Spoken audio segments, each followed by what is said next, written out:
Welcome back, everyone, to another episode of College Hockey Talk. On today's podcast, I am joined by two members of the Penn State women's hockey team, Kiara Zanon and Mallory Uihlein. Welcome to the podcast, guys, and how's everything going? Pretty good. Pretty good. That's good to hear. And obviously, your team didn't make the national tournament. In your opinion, do you guys think you should have made it, and what was your reaction to that decision?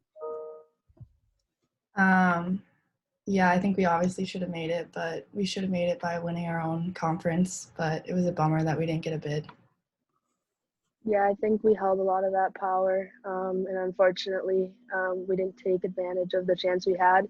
But I for sure think that we should have been in it. But I guess we'll go for that next year.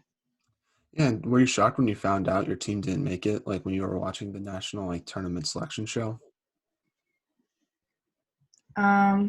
I wouldn't use the word in shock. I think just more disappointed because we were so close to getting into the tournament, I guess. But just kind of sad that it abruptly came to an end.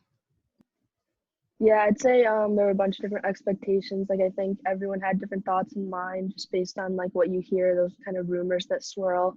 But yeah, I wouldn't say shocked. I think that was kind of a 50-50 chance, and it swung the wrong way. But like she said, it was really upsetting and kind of just that moment that you realize your season's over so abruptly. Now, talk about that CHA semifinal against Syracuse, and what did you think went wrong during that game? I personally think we just didn't have our legs under us. I guess we just weren't playing Penn State hockey. I don't necessarily think that having a bye is the best thing. I think having a game before probably could have helped us a little bit, but I just think it took us a while to get into our groove. Yeah, I don't think we really started playing until the third period, and by then it was too late. Like you said, it wasn't Penn State hockey. We weren't skating. We weren't playing. There was no energy. I think overall we were just really down, and we took way too long to get out of that slump. So that was all on us.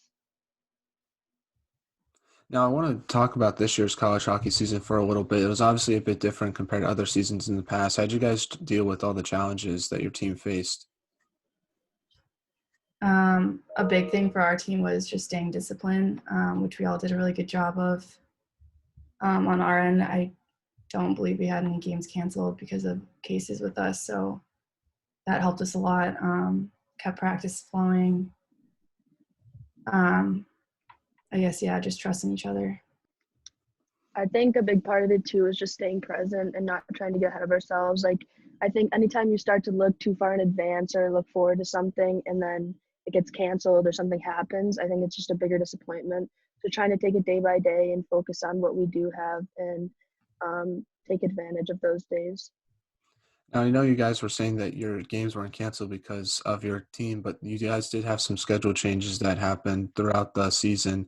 How did you what was the key thing for maintaining flexibility for this year, and how did you guys try to stay mentally prepared for the postponements and changes that happened to your schedule? I think just going into it, we didn't even know if we were going to have a season in the first place. So not hoping for the best, but just planning that we are going to play a game and practice we are going to have a game that weekend. But again, with COVID, you don't know what's going to happen. So just making sure we had a positive attitude, like Kiara said, and preparing for the worst and the best, I guess.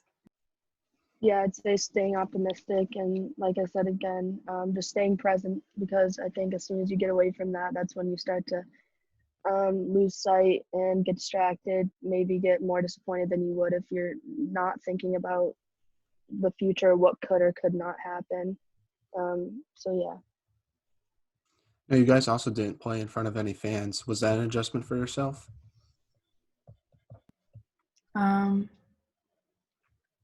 guess last year we didn't have a ton of fans, so not crazy. I'm sure the men's part of hockey took a hit from that, but hopefully next year we'll get some more fans back in the rink. Yeah, I can't say I really knew any different. I mean, youth hockey, it's just random parents and stuff, and it's never really filled. You don't have a ton of people there. And then obviously I'm a freshman, so I didn't really know what to expect with fans or anything like that. So it's kind of all I really knew.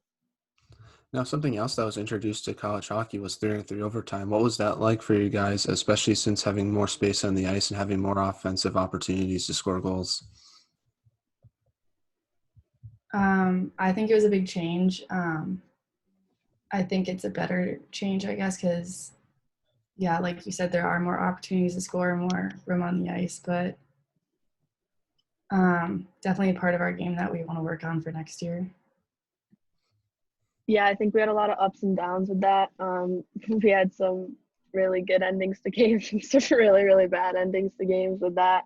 So it's, like she said, definitely something we need to keep working on. It's a change for everyone, I think, but I really like it because there's just a lot of extra space. So you have a lot more room to be creative and stuff, but can also be very dangerous and hard to defend. So, like you said, just something you need to keep working on and keep improving on.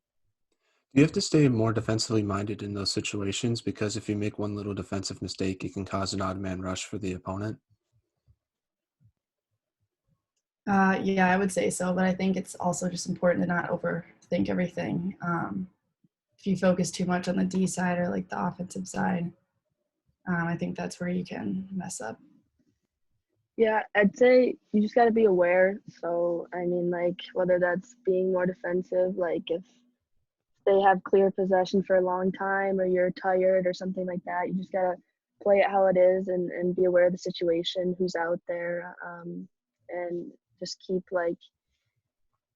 track of that because we did get caught in one of our last games against Mercyhurst with a change, and just being aware of the situation, I think, is the most important thing. Now, what was the biggest improvement you guys made to your game since last year? I can't really pinpoint one thing. Overall, it was just so much better and a lot more fun to play too because we were winning games, obviously, but I think we used each other more and trusted each other. I guess no, like one player was like, oh, I'm not going to pass her the puck. Like, I don't know what she's going to do with it. I don't know if she's going to mess up. So we just all had a ton of trust in each other. Yeah, I don't know much about last year, so I can't really speak on that. No, but like thinking about last year in the PWHL, was there anything Oh, specifically improved on? um, I mean, like a lot. I think they're two totally different games, two totally different teams.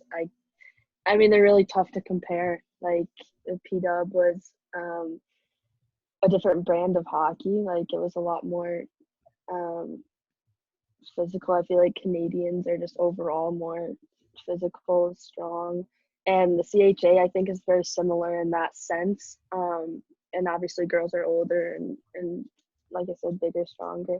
So I think that was very similar, but like they're just two totally different things to compare. So. Now, talk about the leadership that you brought to the team, Mallory, and what type of leader did you want to be? Were you more of a vocal or lead by example type of player, especially with all the freshmen that were coming into the team this year?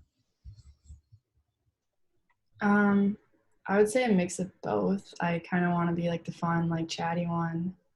In terms of the freshmen, I know when I was a freshman, I had players reaching out to me and like helping me through the whole process. So I made sure I like wanted to do that with them as well. Now, Kiara, how did the upperclassmen help your transition into college hockey? I mean, I'd say that there were a few that were a huge help. Like Mal was probably the one that really took all the freshmen actually and brought us in and made us feel like very included and kind of introduced us. It was also different with COVID. Like we weren't here over the summer like most freshmen are. So we kind of all came in at one time, which I think actually probably helped us. But like I said, the freshmen and all, or the upperclassmen in all different ways kind of helped make us feel included and everything. But I think Mal was probably the biggest piece of that.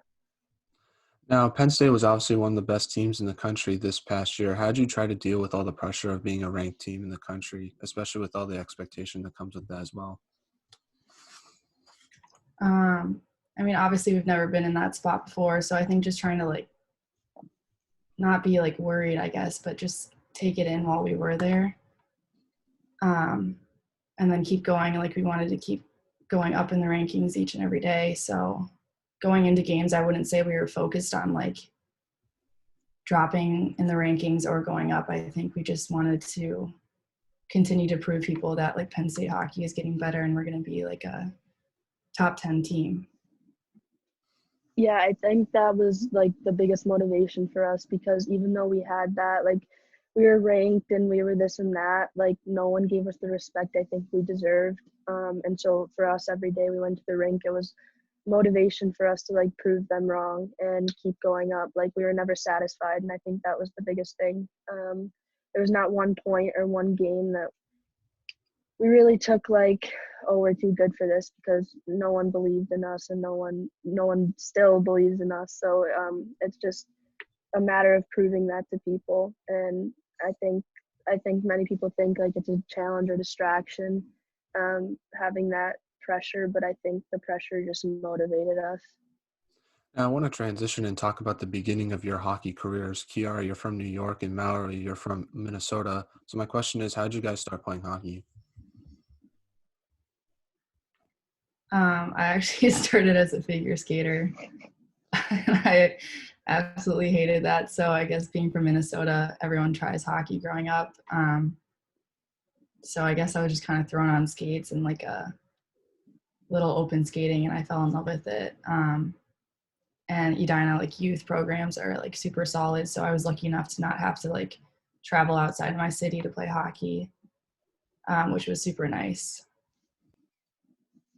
Yeah, it was a family thing for me. My dad played until college, and then my older brother played. So we had a backyard rink for like years and years. So I started out there. Then I was always at the rink because my dad was coaching my brother. So I'd go on the ice with them, and I was just always surrounded by it. So I kind of just stuck with it after that. Now, who was your guys' favorite player growing up? Probably jumped on the bandwagon and said Patrick Kane, but I'd say now I like Duncan Keith a lot. Yeah, this sounds stupid, but Sidney Crosby. I'm a Pittsburgh fan with everything. But I've literally watched Pittsburgh my whole life, and him specifically, like I think the things he does is just absolutely insane. So I like to watch him and definitely say he's my favorite. Now, what were your thoughts on his attempted Michigan goal that he tried to score a few months ago?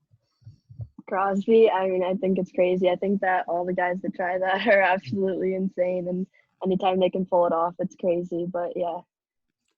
Now, I want to start off talking about your career a little bit, Kiara. So you played in the PWHL for the Kingston Junior Ice Wolves. How did you get the opportunity to play in the PWHL?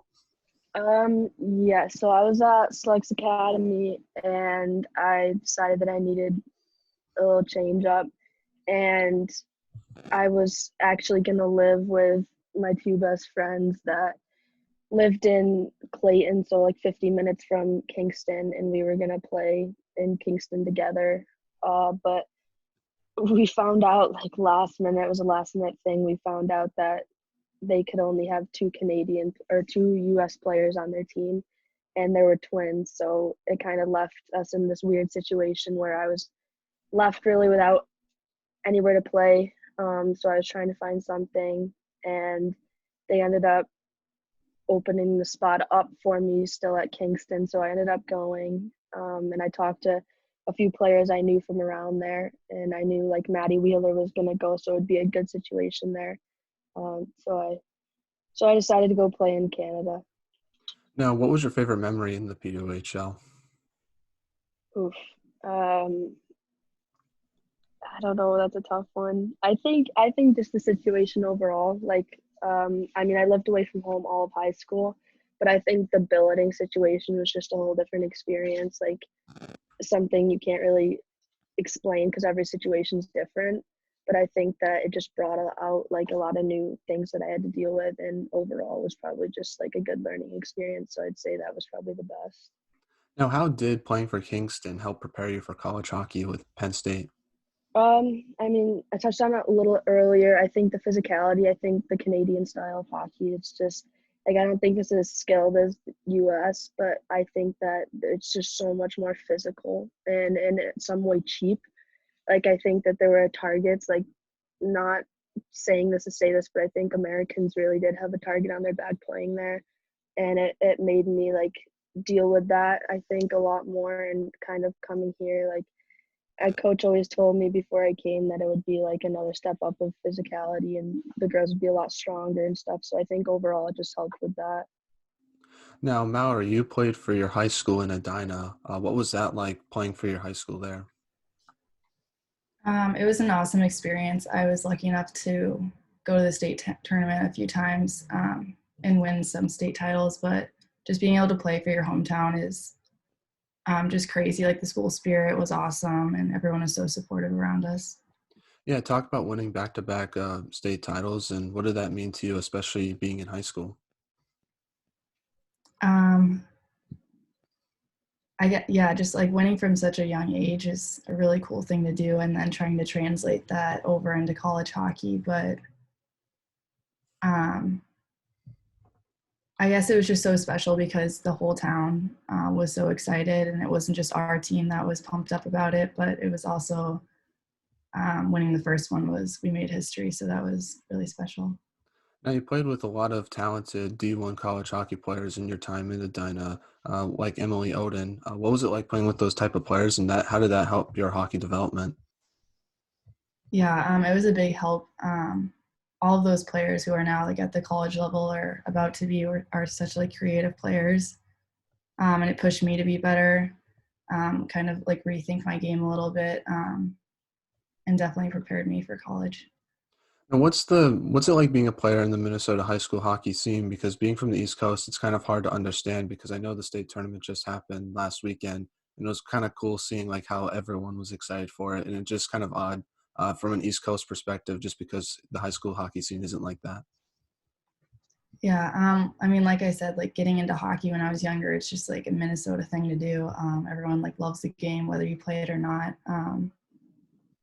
And the high school state tournament has been a huge thing for a really long time now, so everyone gets excited for that. But I guess just being a part of it, like a state that has such a love for the game, is a really cool thing.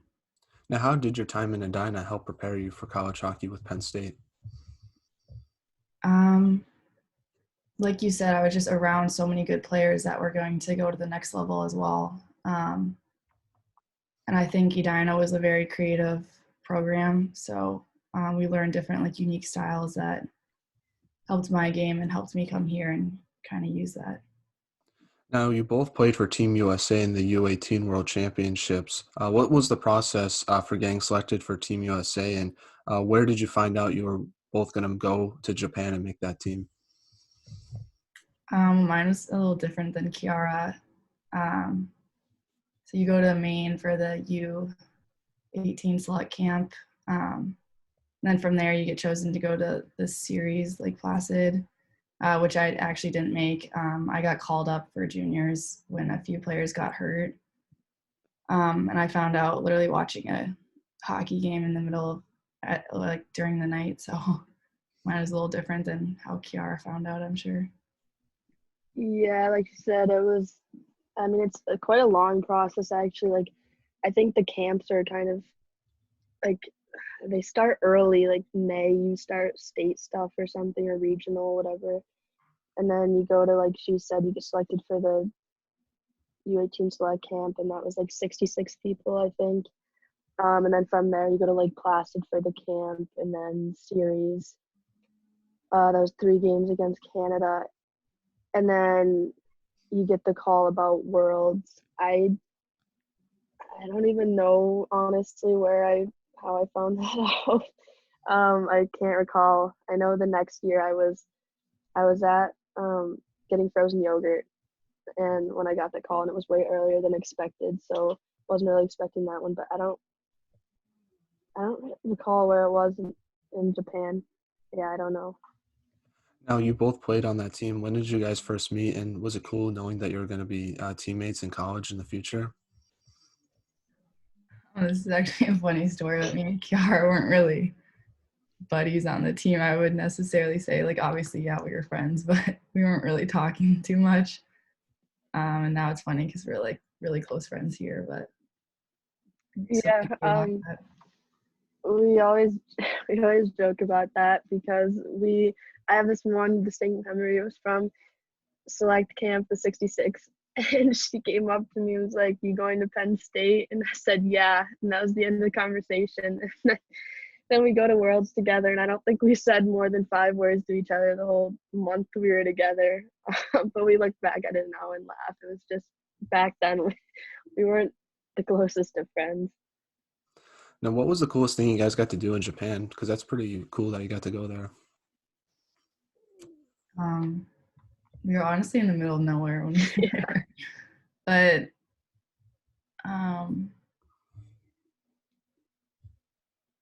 just seeing different culture. I mean, like even going into like a little market or anything, like just like I guess the mannerisms is one thing that stuck out to me, but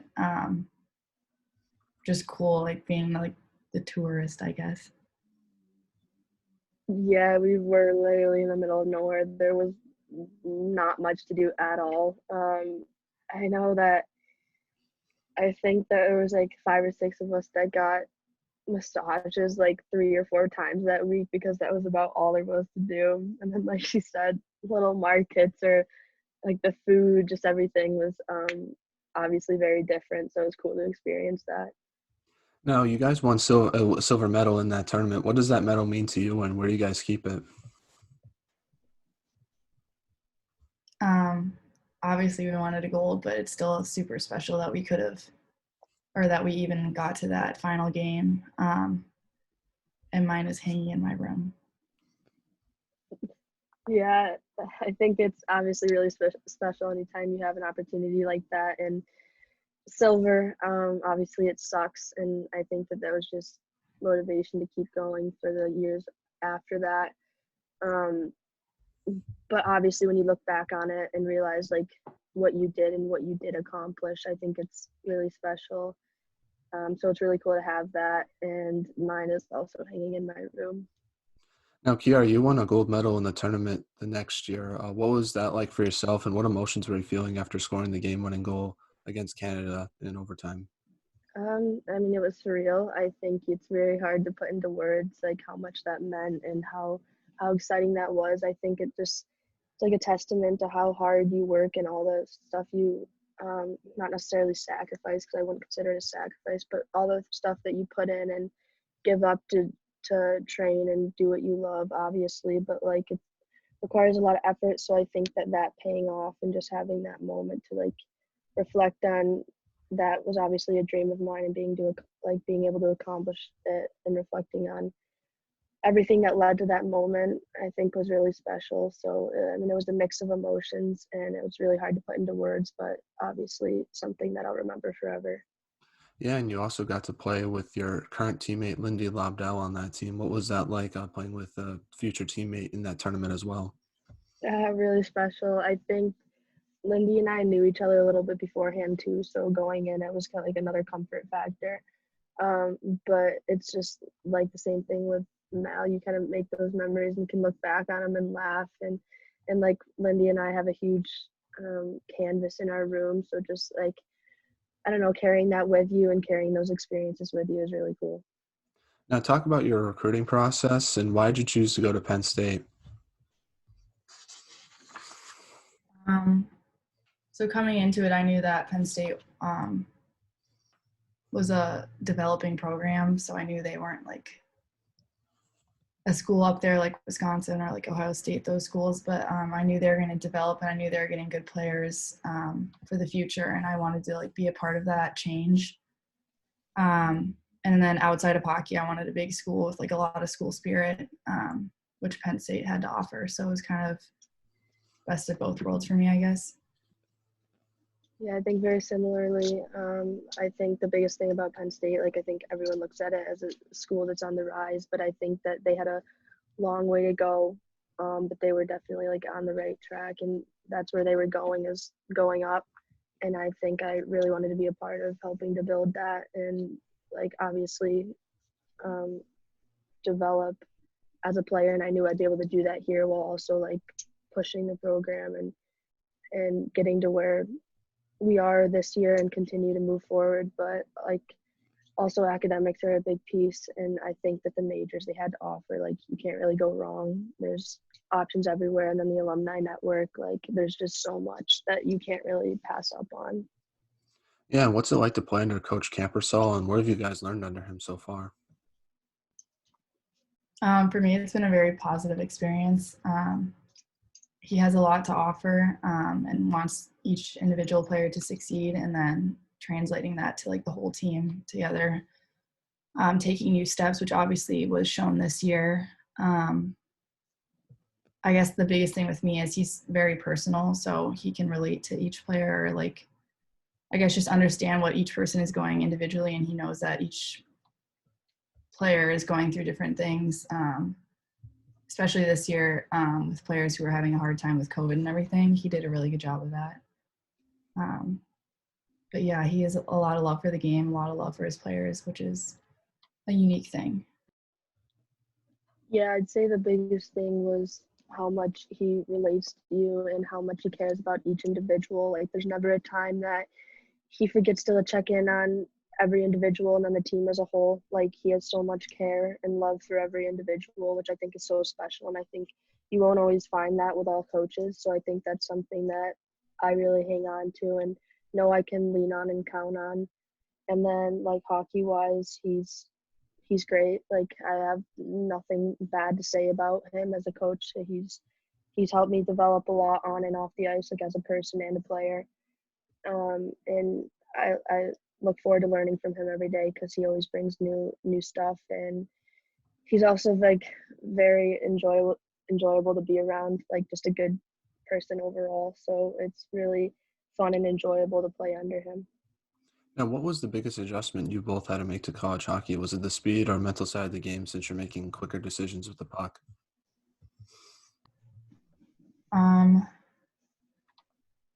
I would say probably the speed and like the physicality. It wasn't a huge change. I guess the biggest thing that changed for me was like my off ice work. From Edina, I guess we weren't really doing a ton of off ice training. So like coming into a schedule where you're working out and lifting 3 to 4 times a week was a big change for me. Yeah, I can't really pinpoint one thing that was extremely difficult. Like, coming here, that was hard to get used to. I think that, like, I've had so many different styles of hockey that, like, I kind of knew what to expect, and I've like watched so many college games that, like, I kind of knew what to expect and knew what I would be getting myself into. But then I also only played CHA teams, like I never got outside that. So obviously I think that'll be another transition next year and something I'll have to probably adjust to a little more coming up. Now, you won Rookie of the Year this year. What was that like to win that award, Kiara? Really special. I mean, obviously, anytime you get an award, it's like something to be proud of. And but I think like I wouldn't have been able to receive that without everyone around me, like teammates, coaches, and I think they're kind of referred to as individual awards, but I think overall, like, they're honestly team awards, and it's not one individual that makes it happen. Now, we're now in the segment I like to call the non-hockey segment, where I ask you some non-hockey questions. Besides women's hockey, what other sports do you guys like to watch on campus?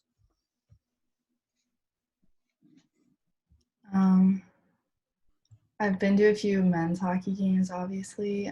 Those are super fun because the fans are so involved. I went to one basketball game last year.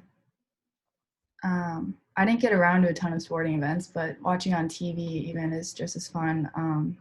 Just knowing how involved like everyone is, whether that's players or fans. Yeah, it was really hard with COVID this year because obviously no one was letting fans in, so it's extremely hard to see anything from like this year especially. But like there was one time we went outside, we watched the girls lacrosse game, and they won by a goal in like the final second, so that was pretty cool. But other than that, like I haven't seen much in person, but like she said, even watching on your computer, watching on TV is just as cool. Now, have you guys been to the whiteout game at at Penn State that Penn State does for football? Because that looks really cool, and everyone says it's like one of the best sporting events ever. So last year was Yeah, it happened last year, not this year, obviously, but we weren't able to go to that because I think we were traveling and we were coming back from an out of town series. But I know Coach has talked about hopefully getting us to one of those games. Now, what is your guys' favorite TV show to watch?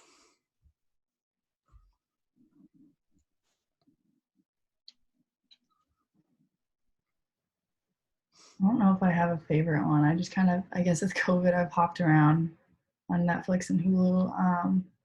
I kind of like the thriller TV series, with plot twist endings, I guess.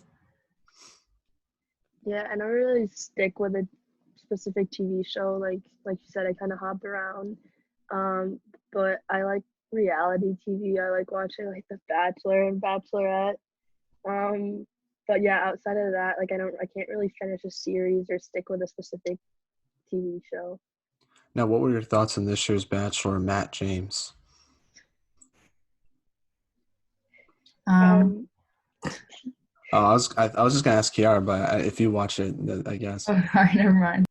No, it's fine. You can answer. I don't know. I don't. I mean, I don't know. There were certain things I thought were extremely awkward, like him kissing with his eyes open and stuff like that. But I think overall, like, I mean, he was okay. Like, I've had better, I think. I would think it was average. And what music do you guys like to listen to, and what fires you up before a game? Um, Me and Kiara have one weird EDM song that we both like, but I guess, yeah, like stuff like that, EDM, I guess. Yeah, I listen to like mixes and then that song, and I don't know. I think it tends to change a lot, but not anything slow or country related probably before the game. Which the EDM song that you guys are referring to? Pump it up. Oh, nice, nice. Now, speaking of your teammates, who is the funniest on the team? Um, I would say Jenna Brenneman. I would agree. Now, who is the best trash talker on the team? I'd say Josie.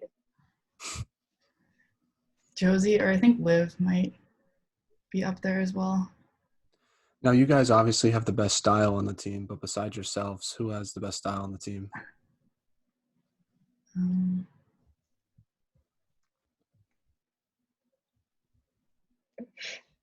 I don't think there's. I mean, I know that there's people that care about it more than others. But like, I don't think anyone sticks out that's like, I don't know. yeah, I agree with that. Now, final non-hockey question. If you could have lunch with anyone in the world, who would it be and why?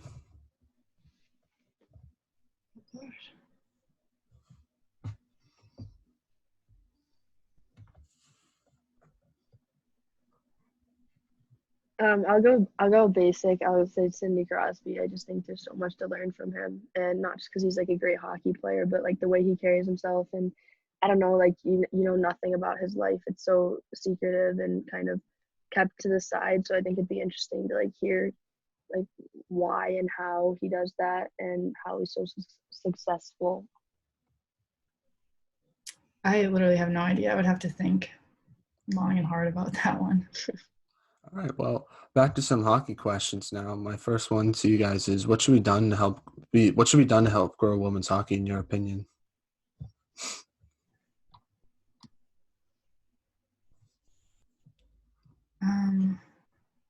I would say just like getting more people behind it. It's not a huge thing right now, and I think it could be if just like more support behind it, I guess. More advertising about it, I guess. Yeah. Yeah, I'd say they're on the right track, like more and more as the PWHPA gets people and gets more NHL teams involved. And I know it's hard because it's hard to like get that following and obviously like there's not a lot of exposure for girls hockey. But yeah, I think the more people that get under it and kind of start to promote it, it will just go up from there. Now, what advice would you guys give younger players trying to pursue a Division I college hockey scholarship? Um, Not necessarily for like my age group, but I guess growing up now, I feel like there's so much pressure on these younger kids who want to play college hockey, and they think it's like it's the only thing that they can do. I guess just kind of living in the moment. Like, I know I didn't make a decision that I wanted to play college hockey until I was like a ninth grader. So I guess just like kind of letting it happen. It'll come to you, I guess, but just not worrying about it too much. Yeah, I'd agree with that. Like, enjoy the process. Don't get too stressed out over it because I know it can be so overwhelming and it kind of can sometimes like take over your life and kind of become all you care about and all you think about. But I think like if you're having fun and you're committed to it and you know like eventually that's what you want to do, sticking to it and always having that drive, like you'll obviously get to where you want to go, but just kind of staying present and not getting too caught up in like what could or could not happen. Now, what should I do better as an interviewer to improve and make this podcast better?